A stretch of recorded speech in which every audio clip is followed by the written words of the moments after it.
ব্যাটিংয়ে রহমতুল্লাহ ও হাসমাতুল্লাহ শাহিদ। আফগানিস্তানের স্কোর তখন 22 ওভারে 87 রান, 2 উইকেটের বিনিময়ে। 253 রানের টার্গেটে ভালোই অবস্থানে ছিল আফগানিস্তান দল। খেলার এমন একটি অবস্থায় বল ধরতে গিয়ে পরে গিয়ে পায়ের উড়ুতে ব্যথা পায় শান্ত। আর তাতেই মাঠ ছাড়তে হয় অধিনায়ক শান্তকে। বাকি খেলার অধিনায়কত্বের দায়িত্ব এসে পড়ে মেহেদী হাসান মিরাজের উপর। মিরাজ অধিনায়কের দায়িত্ব পাওয়ার পর কিছু সময়ের মধ্যেই পাল্টে যায় ম্যাচের পুরো চিত্র।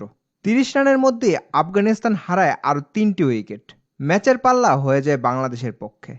তবে নবী ও গুলবাদিন নাইব ৪৪ রানের জুটি গড়লেও খেলা কিছুটা নিজেদের পক্ষে নেওয়ার চেষ্টা করলেও তা আর কার্যকর হতে দেয়নি শরীফুল ইসলাম। গুলবাদিন নাইবকে ২৬ রানে সাজঘরে ফিরিয়ে আবারও ম্যাচে ফিরে আসে বাংলাদেশ। এরপর আর ম্যাচে ফিরতে পারেনি আফগানিস্তান। একের পর এক উইকেট হারিয়ে ১৮৪ রানে থেমে যায় আফগানিস্তানের ইনিংস। বাংলাদেশ ৬৮ রানের জয় নিয়ে মাঠ ছাড়ে। এর আগে বাংলাদেশ প্রথমে ব্যাটিং করতে নেমেই ২৮ রানের মাথায় প্রথম উইকেট হারায়। তানজিন তামিম ২২ রানে আউট হলেও সৌম্য সরকার ও শান্ত মিলে করেন ৭১ রানের লম্বা জুটি, যা বাংলাদেশকে ১৫২ রানের ভিত করে দেয়। সৌম্য ব্যক্তিগত ৩৫ রানে থামেন রশিদ খানের বলে এলবিডব্লিউর ফাঁদে পড়ে।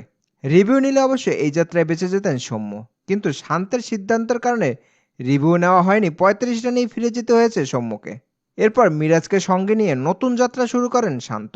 তবে ধীরগতির এই যাত্রা থামে ১৫২ রানের মাথায়। ২২ রানের মাথায় আবারও রশিদ খানের শিকার মেহেদী মিরাজ। এরপর একে একে উইকেট হারিয়ে বড় ব্যাটিং বিপর্যয়ে পড়ে বাংলাদেশ। শান্ত ১১৯ বলে ৭৬ রান করে আউট হলে বাংলাদেশকে খাদের কিনারা থেকে উদ্ধার করে অভিষিক্ত জাকের আলী অনিক।